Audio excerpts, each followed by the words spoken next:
Saya bilang kalau ada anak-anak ini, saya bilang sama istri saya, yang saya lihat butuh untuk menikah, saya nggak butuh ijazahnya. Lebih baik bagi saya pribadi, coba ibu renungin ya, jangan dipaksakan, bukan sebuah, ini ijtihad saya. Saya bilang saya lebih baik mendatangkan sepiring buat anak mantu saya di atas meja saya, sehingga anak saya aman, dibandingkan saya biarkan dia bergaul bebas. Ada banyak keluhan masuk ke HP saya soalnya.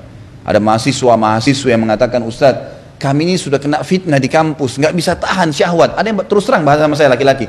Setiap lihat perempuan saya terganggu. Akhirnya saya sering onani. Bahasanya. Ini bahasa vulgar dia ya, tapi saya sampaikan agar kita paham. Ternyata ada anak-anak yang tidak bisa lagi membahasakan ke orang tuanya. Mau bicara nikah, mana bisa kau nikah? Kau mau berikan makan apa orang?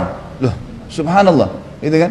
Emang Anda nggak bisa berikan makan anak mantunya? Sambil dibuatin program. Sambil dibuatin program setelah itu. Program apa, diberikan modal. Tapi anak ini sudah aman, tanggung jawab kita aman. Perhatikan hadis Nabi ya. Siapa yang membina anaknya sampai menikah, baginya surga. Hadis ini. Artinya apa? Tugas kita sampai menikah. Jangan disembarangin gitu. Kesian loh. Kadang-kadang terutama anak laki-laki umumnya, anak perempuan biasanya masih dilepas oleh orang. Anak laki-laki dibiarin. Nanti sudah sarjana nih, umurnya sudah 25 tahun. Nanti nak, tunggu dulu punya rumah. Tunggu dulu punya mobil. Ini umur berapa mau menikah? Kebutuhan biologis dia nggak bisa dibendung, nggak bisa dibendung. Itu sudah fitrah. Ini egois nih orang tuanya seperti ini. Nggak boleh. Biarin menikah, gitu kan? Nanti sekolahnya nggak selesai. Siapa yang bilang? Saya tahu ada teman-teman saya menikah waktu kami masih mahasiswa di Madinah. Selesai itu prestasinya bagus. Kuliah di Madinah istrinya dibawa. Bahkan ada yang sampai selesai S1 tuh punya anak di kota Madinah. Ada. Tapi nggak ada masalah buat mereka. Cuman hidupnya jauh lebih tentram gitu. Ada banyak kasus untuk saya berikan masukan jemaah saya. Nikahkan anak-anak. Baik Ustaz, belum punya kerjaan. Anda punya pendapatan nggak? Punya. Baik. Ini cari anak yang sepadan, yang bisa menikah dengan anak kita, yang bisa bimbing sepadan sama dia lah, gitu kan? Bisa sefaham, sebahasa. Insya Allah berdoa sama Allah, Allah akan tuntun. Setelah itu kita buatin program. Banyak yang ikutin ini, akhirnya berhasil. Anak mantunya diikutkan di perusahaannya. Kerja daripada orang lain, baik kasih gaji orang ini, ajarkan dia, akhirnya betul-betul berjalan dan hampir semuanya berhasil. Tidak ada masalah, gitu kan? Ini kadang-kadang masalah sepele, cuman banyak mengganggu kehidupan orang dalam rumah tangganya, tapi dia tidak paham, kan gitu. Jadi menerlambatkan pernikahan anak-anak yang sudah cenderung dengan lawan jenis, perbuatan yang akan membuat banyak tambahan PR buat kita. Kita harus hati-hati, luar biasa. HP-nya belum yang telepon-teleponan, belum yang nonton film nggak benar, belum ini. Karena dia tidak bisa kontrol itu. Kenapa nggak dinikahkan? Ada subhanallah, orang tua berhasil menikahkan anaknya masih muda. Begitu menikah, anak laki-lakinya dia bilang sama saya, Ustaz, anak laki-laki saya ini dulunya kayak anak-anak. Setelah saya nikahkan, dia merasa punya istri, punya tanggung jawab, langsung jadi dewasa. Berubah total anak laki-laki itu. Tiba-tiba langsung kayak bijaksana, ngomongnya bisa diatur. Ternyata pernikahan merubah hidup dia. Dan itu fakta lapangan ibu-ibu sekalian.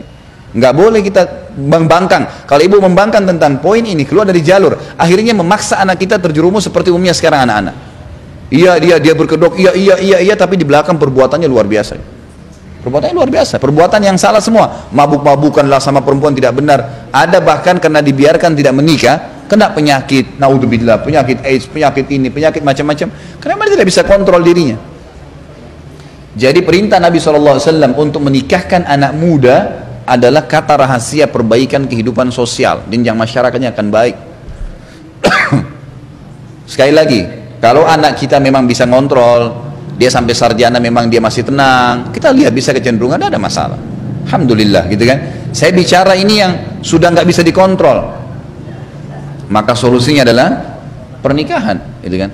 Ini juga diambil daripada sabda Nabi SAW tadi. Wahai sekalian anak-anak muda, generasi muda. Saya tidak bicara menikah kecil ya, saya bicara menikah muda. Beda, gitu kan? Jadi menikahkan anak-anak kita yang muda, jenjang muda tuh dari balik ke atas, gitu kan? Saya sudah kasih tadi tolok ukurnya. Gitu. Jadi memang dia sudah dewasa, udah bisa membimbing, udah bisa dan segalanya itu, seterusnya. Juga poin penting, anak-anak kalau mau menikah ibu-ibu sekalian, jangan diberikan kursus rumah tangga yang dia akan jalani 50-70 tahun dalam 1 jam. Ada orang tua, begitu mau malam pertama anaknya, sini nak, 1, 2, 3, 4, 5, 6, 7, 8, 100. Anaknya ini padat semua, pak, yang mana yang dia mau jalanin? Bu, cicil.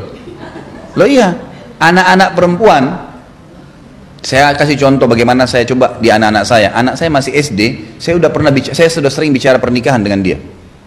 Saya bicara pernikahan dalam arti kata apa? Globalnya. Nak, kamu perempuan, satu waktu kamu dewasa, kamu akan menikah. Saya selalu menggunakan kata-kata menikah supaya dia faham kalau dia butuh laki-laki menikah, bukan yang lainnya. Dia udah paham dari kecil itu. Nanti, oh ini Umi lagi buat makanan ya? Iya. Nanti kalau kamu juga menikah nak, kamu akan buatin suami kamu. Dia paham dari sekarang itu. Jadi poin demi poin, poin demi poin. Dia pada saat menikah, walaupun umur 17 tahun, 18 tahun sudah matang dia. Dia udah tahu. Jangan kursus padat 1 jam untuk 50 tahun. Nggak bisa. Ada orang gitu, dudukin anak perempuannya begini, kamu harus begini. Malam itu lah ya, belum dia tegang mau hadapin suaminya, malam itu nggak ngerti harus buat apa, ini sudah padat poin-poinnya. Dan harus begini, kamu harus begini, kamu harus begitu. Nggak bisa. Cicil semua itu. Dari sekarang, dari kecil mereka sudah dibicarakan. Bukan aib dalam rumah tangga saya, Bu. Anak saya masih SD mengatakan, abati itu ayah. Kalau nanti saya menikah, dia bilang gitu, anak saya SD. Nanti saya begini ya, lebih baik dia ngomong sama kita ya, daripada dia ngomong sama temannya. Saya tanggapin positif. Istri saya pertama bilang, masa dia harus bicara masalah pernikahan masih SD? Biarin dia ngomong. Dan kita yang berikan penjelasan orang tuanya, pasti akan tepat jawabannya. Dibanding kalau dia, enggak kamu masih anak-anak, jangan ngomong itu. Dia akan penasaran. Selama keluar pertanyaan dari mulut anak kita sesuatu, Bu, jangan tidak dijawab ya. Walaupun kita anggap itu fatal, tetap jawab. Jawab dengan cara memberikan penjelasan yang benar. Karena kalau kita tidak jawab, dia akan cari sendiri jawabannya. Anak saya pernah baca kalimat berhubungan biologis di sebuah tulisan begitu, saya tidak tahu di mana. Dia bilang sama istri saya, Umi apa sih itu berhubungan biologis? Banyak orang bilang nggak usah sampaikan, jelas. Istri saya nggak jawab, tanya saya dulu. Kemudian saya jelaskan bagaimana cara menyampaikan dengan cara memberikan pemahaman ke anak-anak, bukan orang dewasa. Beda, gitu kan?